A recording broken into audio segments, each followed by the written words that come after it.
So here we are. I'm gonna fix this large patch in the ceiling caused by a leak in the pipes there, and make sure before you do actually patch up, you have all leaks finished. So first job here is just sort of assessing the thing before I start cutting in, and that wire's dangerously low, so I'm gonna tack it up a bit higher, away from potential saws and screws.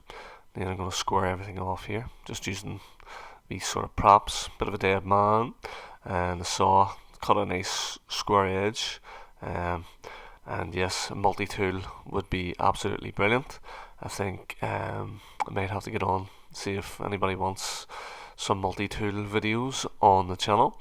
But yeah, just squaring off here. So that's the main thing, guys. You want nice square corners and edges so that you can measure up and have a chance at actually cutting a piece of plasterboard that's going to fit and suit.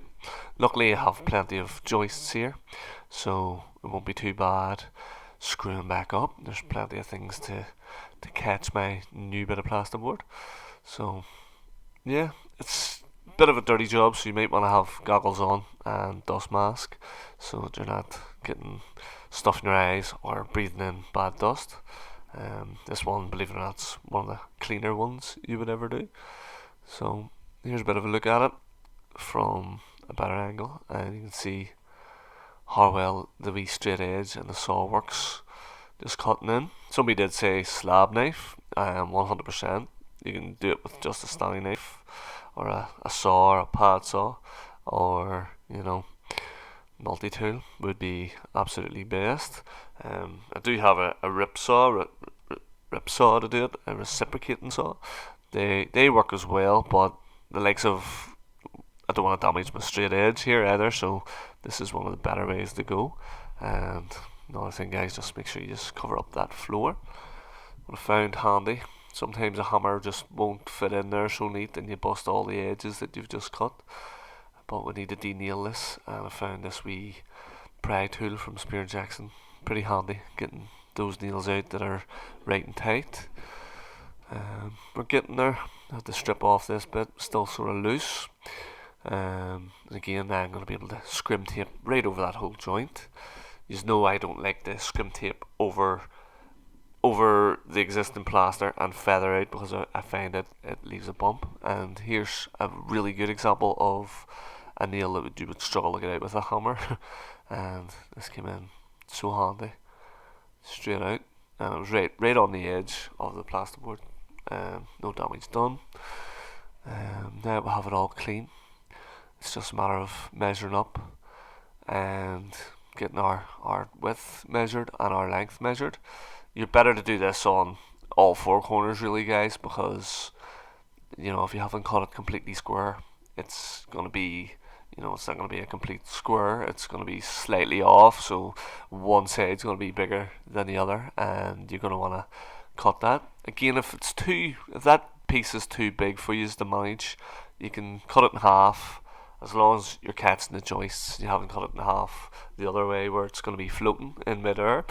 I haven't learned to screw screws into thin air yet, so make sure you measure it up so it will fit and catch all your joists. But this isn't too big. It is quite a large patch, but it's not too big for me to handle. So yeah, there's another wee bit came off on me there. You notice just past the dead man there, the prop. Another bit on the wall, all was all loose, so you better to take off all these loose things now, as when the painter decorator comes and you've just patched the obvious patch, but there's a wee bit right beside it was loose. That won't be no good, guys. So make sure you help the painter out. Just again, these props are brilliant. Just once you get it lined up, you can just use the props or make a dead man out of some timber, and it'll take a lot of the muscle out of it and keep your energy for later on when you need it, when you're troweling up. But now that that's set, and I'm happy enough, there's no big gaps or anything. And what I will do is I will actually scrim tape these joints and these gaps. I'll show you what way I do that when I get to that stage. Again, like I said, don't want to overlap my scrim over the top of where my right hand side is here and create a big bump in the ceiling. You can feather it out, but you'd need to go out, you really would need to go out at least 12 inches for a real good seamless patch, and again, it still might be very noticeable. But again, with the screws, guys, they need to be drywall screws. There's two different types of screws. You're better with the screws that are very coarse for timber, although the ones that are thinner thread will work. They just don't have as much grip as the more coarse thread on the screw. And again, try and get good quality screws, because when you're screwing them up, sometimes them ones with the wee metal frayed off bits just end up in your fingers and your thumbs. I'm sure a lot of you plasterboarders and plasters and joiners out there know exactly what I'm talking about. Nice metal splinters in the fingers. But yeah, I like to really overdo it when it comes to screwing, guys. I like to get it well screwed, so it's nice and tight. Don't like any loose stuff. I want it nice and tight. Get it well screwed up, no bounce, and that way you're limiting the chances of it cracking. Also, that's what scrim tape will do later on, but take it step by step here. Get it well screwed up. The tighter the better.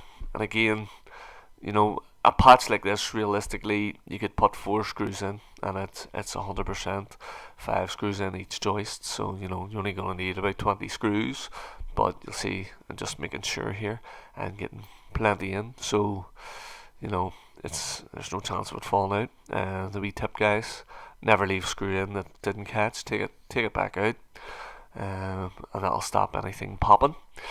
You get a lot less. The beauty about screws compared to the nails is they're way less likely to pop. It would take a lot of force up above something heavy to drop, like a wardrobe, or something, drop your safe upstairs or something, I don't know, to make it bounce, and it will pop the screws. But if it was nails, they can pop, just a bit of more wear and tear, they'll pop just with you walking about in the rooms above. And obviously there's the rooms above here because there's a shower tray there, as the pipework would tell us. But yeah, just give it a wee press round, guys. Make sure everything is solid and there's no bouncing loose bits, and don't fall. Make sure you use good hop up or good ladders. I find using ladders sometimes for a patch, you can get up closer to it, and again, it takes out a wee bit of the stretching, and the more you stretch, the more you hurt. So you're gonna wanna try to get comfortable, guys. Plastering's hard enough as it is. Like most trades, probably one of the harder ones. But yeah, may as well make life as easy as possible and seamless. And for some reason, I keep missing a triple joist here.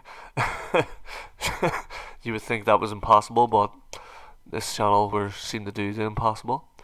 Another thing you want to do, guys, is on the side where your joist is, make sure that the original ceiling is not bouncing as well. It might need a screw or two just to pull it back into shape and take out any bounce.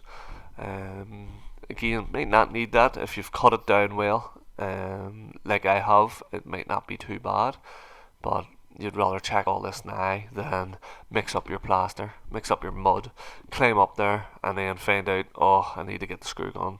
Maybe you put the screw gun away and the screws away, which would be good practice at that stage. So try and get every step done. Overkill it, guys. That's my advice to you: is overkill everything you do, and that way you've done everything that can be done. So actually using a wee bit of ASBR on this one, just had a wee tiny bit in advance, so I thought may as well give it a go on this. I would probably prefer PVA on the inside, as to me ASBR dries very, very quickly, and you don't want it to, you kind of want to catch it when it's sticky.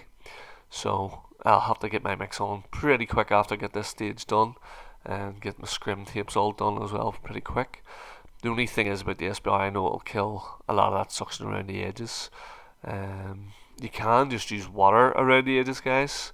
Why I'm using the SBR or PVA is to help bond, especially that old strip up on the left there. That old strip of plasterboard it'll be more likely to be high suction at this stage. And if you can control your suction, you've got it beat, guys. You don't want it.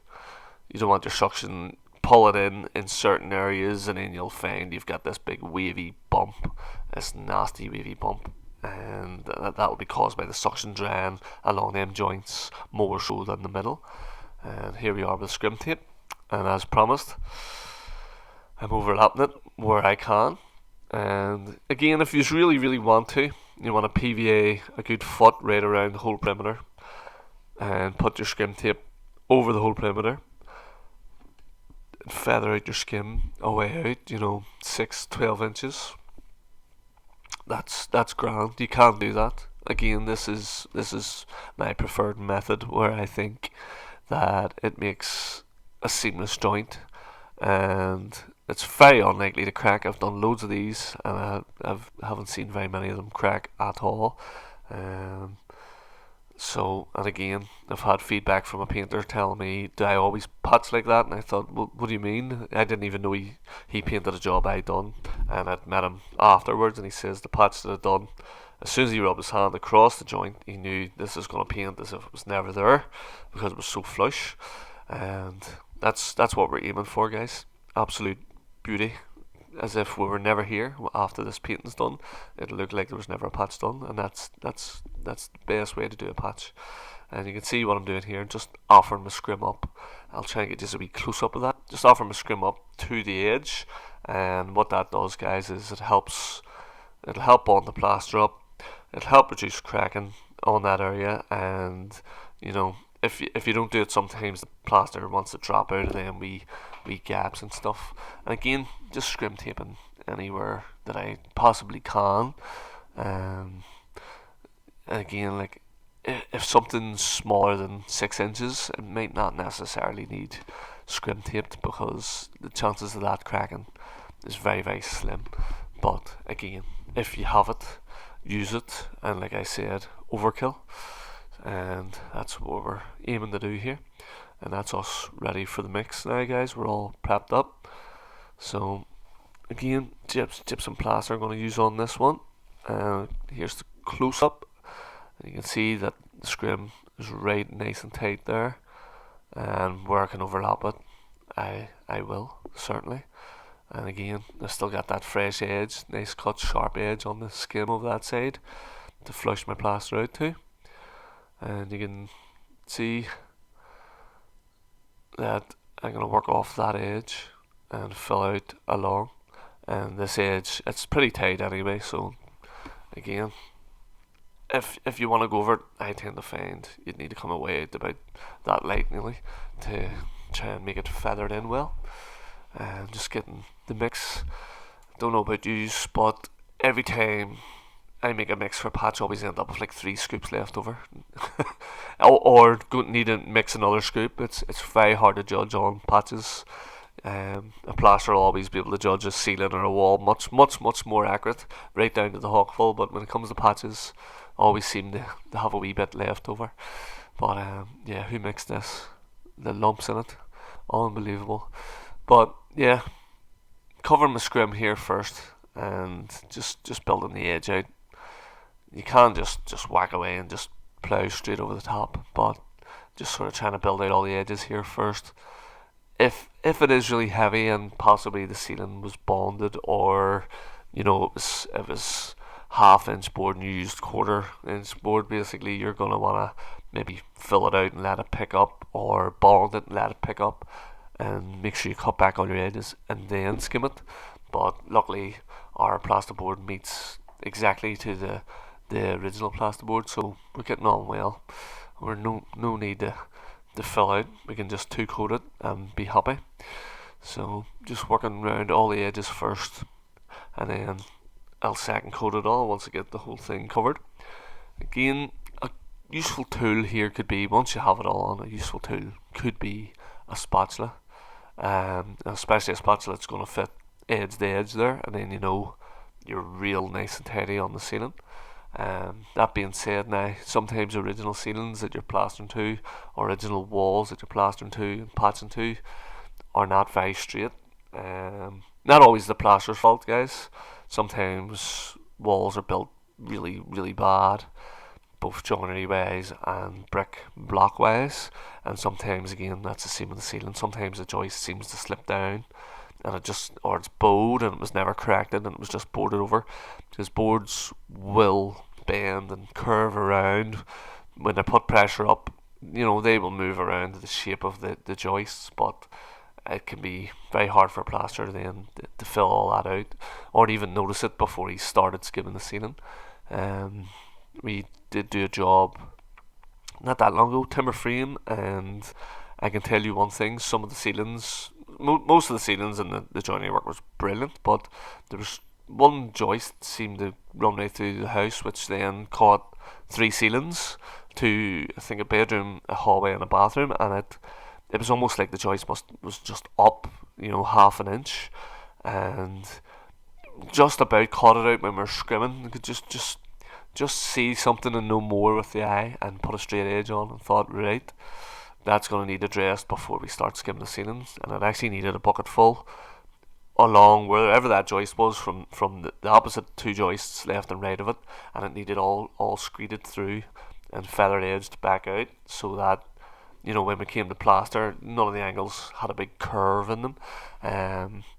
But yeah, it's sometimes you don't see these things, and then it's a bit harder to finish the ceiling so sweet. So yeah, just sort of touch lucky on noticing that, because when everything's all white plasterboard, sometimes everything ties in to your eye and it doesn't you just don't catch it so well. So kind of touched lucky on noticing that and getting it filled out before we actually started on the ceilings.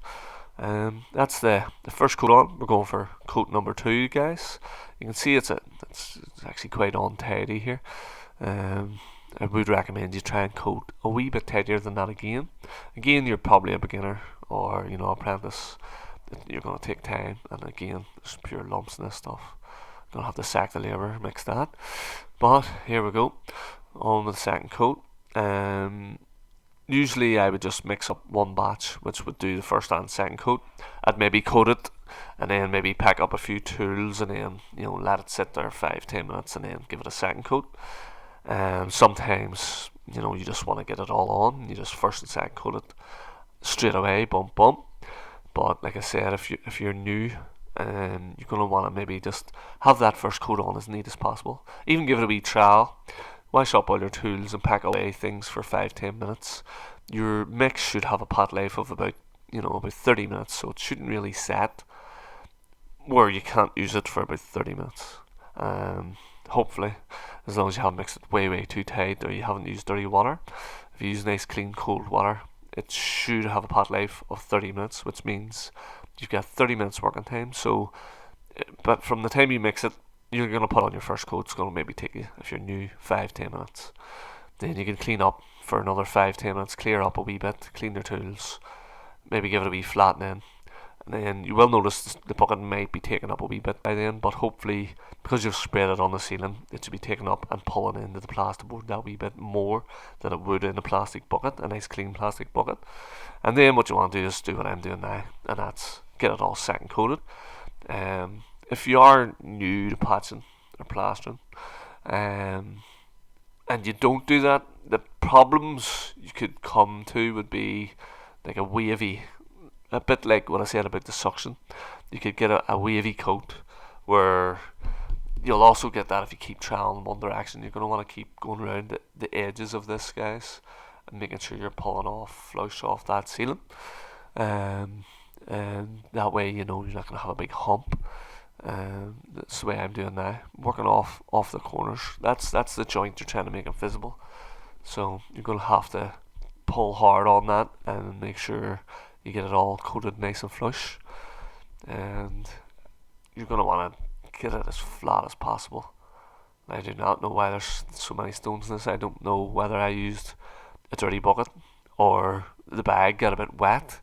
I can't really remember, but it was one or the other. So try and keep your bags nice and dry.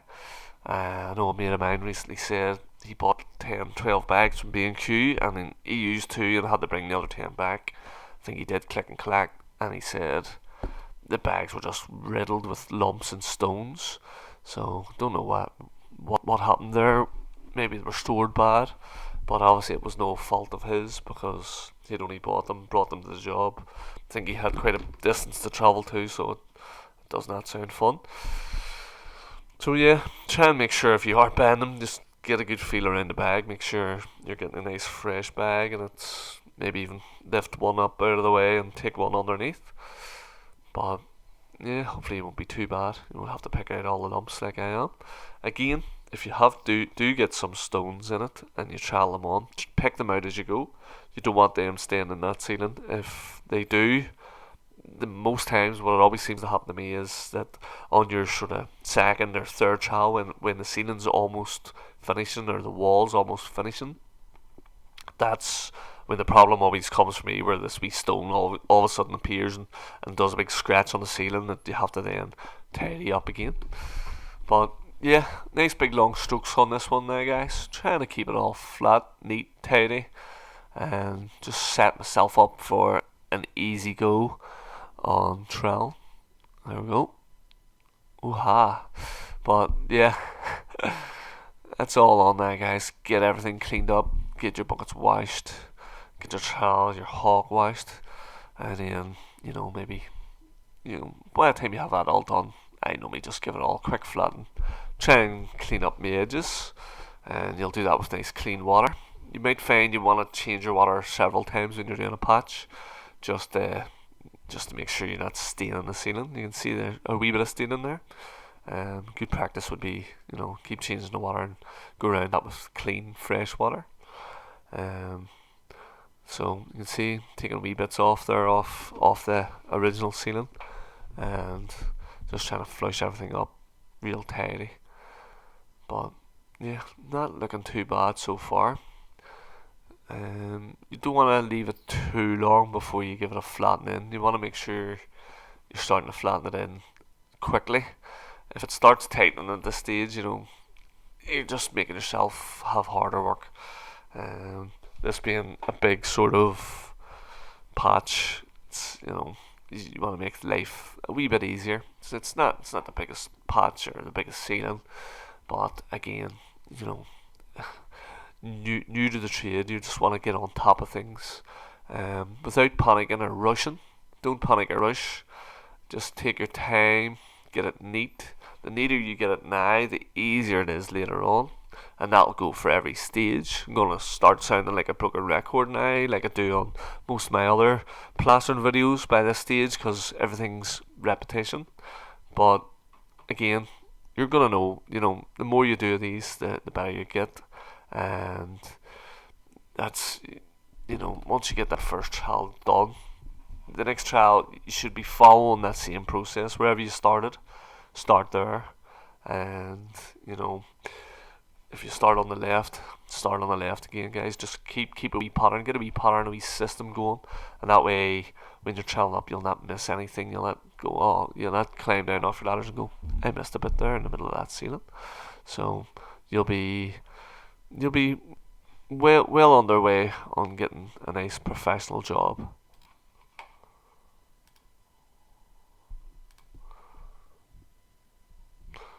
So once you get it all flattened up, make sure and clean up all your tools. At this stage, you really should have your bucket clean, your hawk clean, your trowel clean, your mixer clean. As we're getting past the pot life stage where the stuff will tighten and it's just going to get harder and harder to clean. But yeah, guys, we're not really quite at the stage where we're going to need lots of water. But clean water, maybe time to change up the water, especially if you cleaned up your hawk and stuff in it. And maybe give them all them edges a wee wash, just a bit of a wee hairline there. Just going to tidy it up while I'm here. Why not? If you see it, you may as well fix it, guys. There's no point just leaving something that's easily fixable when you're there and you have your dust sheets down, and everything's going to get dirty at that stage. There's no point leaving it and have to come back and do a bit more. Just get it all read up in one go. But yeah, just really making sure I have my edges all in nice and neat here, as like I said previous, that's what it's all about. and you know, as as it pulls in, it, you'll find you'll be able to keep them lines out of it that much easier. But like I said previous, you're gonna wanna get it as seamless as possible, as early as possible. And I'm still, you can see the sort of problems I have with them wee stones. Um, Again, I do think it was probably in the bag more so, but that's a bit of a lesson for you guys. Just make sure that your buckets are clean and your drills clean, your scoops clean. Sometimes I've seen stones come off scoops that weren't clean before you use them. Same as a board, if you're going to pour it onto a mortar board or a plaster board, you're going to want to make sure that's nice and scraped clean and solid, so stuff won't shell off. I've seen buckets getting put onto them and the weight of the bucket popping like big layers of skim up. So be things like that. Just make sure they're as clean as possible before you start. And like I said there as well, just make sure you clean your trowel and your tools in between everything. But yeah, plenty of time was spent on the first trowel. Now getting on to the second run here, and this is where experience comes in good, guys, because even if you go a bit early, it's not too bad, but your experience will tell you whether it's ready or not, and you can do that with a wee touch test. Each stage, when you look at the ceiling, at these two stages, you'll almost notice the water coming out of them. They'll become more, the shininess will start to fade on them, and they'll become a wee bit more matte looking. And when you touch them with your fingers, it's the same as your fingers. Less moisture comes off the plaster when it's actually taken in, and that will indicate that it's ready for your second trowel.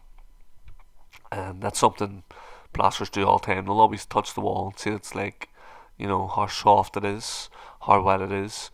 Even with their trowel, maybe run their trowel over a wee area and give it a wee wipe after if it's not ready. But we're good to go here. Again, it's maybe only been 15-20 minutes, but I like to get a second coat, or sorry, a second trowel done before I would take my lunch and stuff. Otherwise, you know you'll just be hanging about waiting for it, and you don't really want to over trowel it. One, you're wasting your time, and two, you could end up removing a lot of the plaster because it's still a bit too soft to actually be troweled. But you'll notice in this stage I will probably concentrate a lot more on these corners, making sure I'm washing it back and I'm troweling back to the actual flush of the ceiling, and getting off anything stiff around the edges. Pretty important actually before you trowel it, because if you do trowel it a wee bit, and there's stuff around the edge that hasn't really been washed or wet up with the brush, you'll drag that back in, and most likely it'll be stiffer than the plaster that you've just applied onto the nice plasterboard. And what it'll do is, you guessed it right, yeah, it'll pull in wee holes and wee tears. It looks pretty nasty, and then you'll be picking them out, or wetting them up and trying to trowel them in. So it's very important. Try and wash around the edges as best you can as you're going, and trowel them. Almost trowel the ceiling like I'm doing, guys, and then where you stand on the patch, how flush you are. It's a good indicator if you're coming, put your trowel across and it's pretty flat on both. Now, I did say earlier that, again, sometimes you're following what's there, with plastering. If something's off 2.5 inches, you're probably only going to get it down so much before you have to use a real excess amount of not just plaster but time as well. So that's, sometimes you have to go with the flow, and obviously with a patch you kind of are going with the surrounding area. You're following it. um, you know it's it's not too bad, this ceiling, but sometimes you do get walls that people ask you to patch up, and they maybe don't have the money to redo the whole room or something, so they're just trying to patch things up, make it a bit tidier. And yes, it always does be tidier, but sometimes it's pretty difficult to patch up certain areas depending on the background of what you're working over. Again, you can, if you have the stuff there and it's easier, you may as well just PVA the whole wall, just skim the whole wall, or if it's a small steel, just hit the whole thing. But there's up close, guys, and you can see that the white edge shining through there, and you sort of see it I'm talking about. There's a wee tiny bit of a dip in the original plasterboard, and you can always cut back more of your own plaster and get it more flush. But as you can see there, the edge, just a slight bit. Once we get it troweled in more and get the flexing on, it won't be just so bad. But I had a bit of lunch. You can take a bit of tea after your second trowel. You do have time, guys. Again, if you're very neat and tidy, and you've washed everything and cleaned everything, you may as well have a bit of a break and walk away from it. Especially if you're new, you don't want to be blasting away at it and end up back to the plasterboard and seeing screws and all. So sometimes you better just let it sit for 20-30 minutes. It's not going to go anywhere. After your second trowel, it should be pretty seamless. It should be pretty flat. Shouldn't be much lines left, or any big holes really should all be filled in. Any bumps, everything should be ironed up by your second trowel. Whereas when we're coming on to this third trowel, you actually really are starting to finish it. You're really on the finesse stage of the plastering job, and that's really just making sure there is no lines, there is no bumps, and there is no wee hollows. Mostly at this stage you are just looking for wee trowel marks and pinholes. You should have them all well ironed in.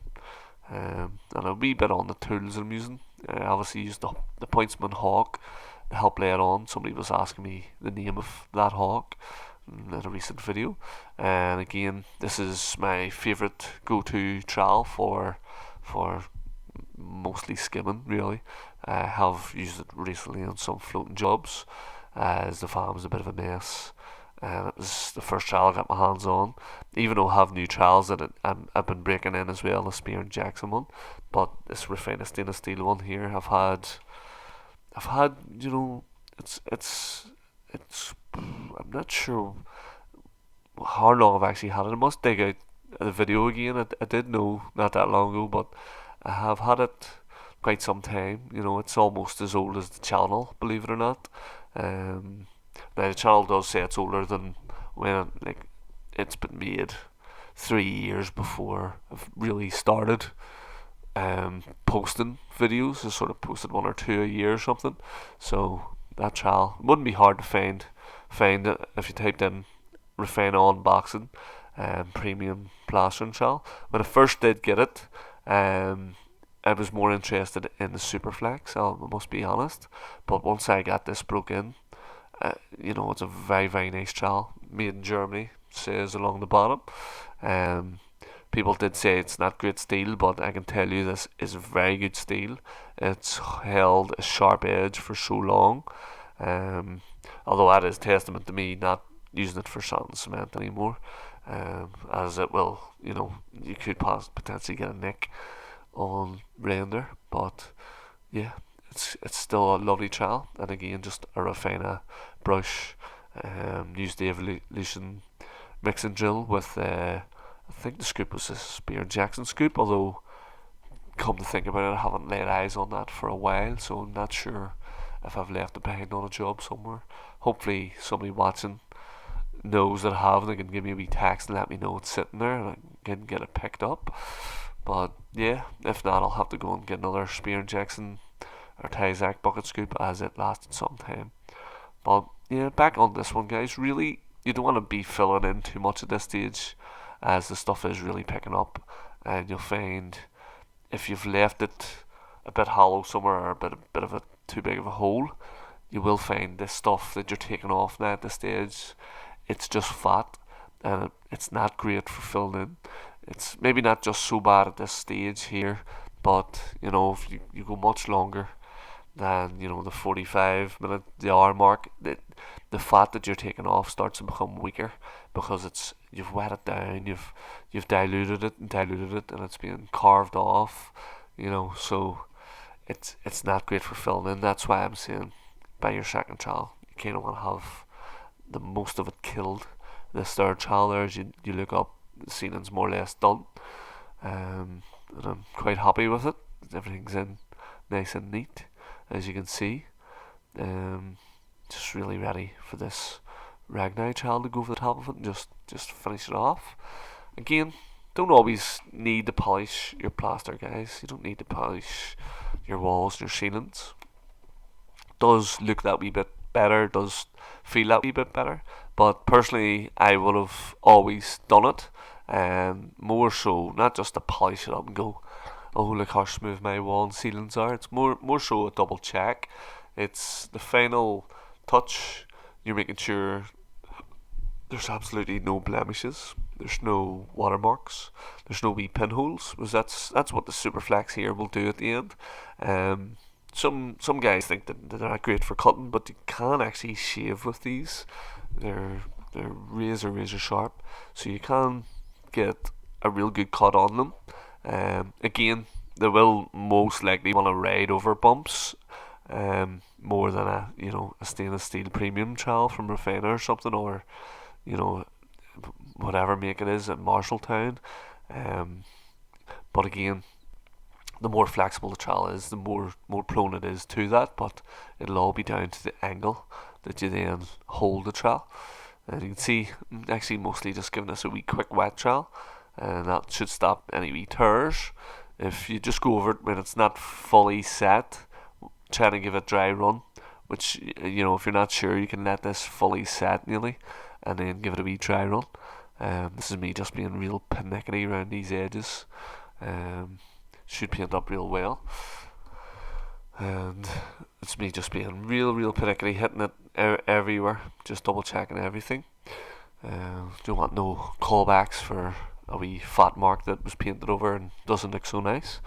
So again, like I said way early on this video, literally 30 minutes ago, buckles and braces, overkill, and that's what we're always trying to attempt to do. Get the overkill on. Quick look at them edges, guys. Just really wipe it up and clean up the floor, and the job's a good one. How clean it is, just need to wipe that bit of dust off the wall.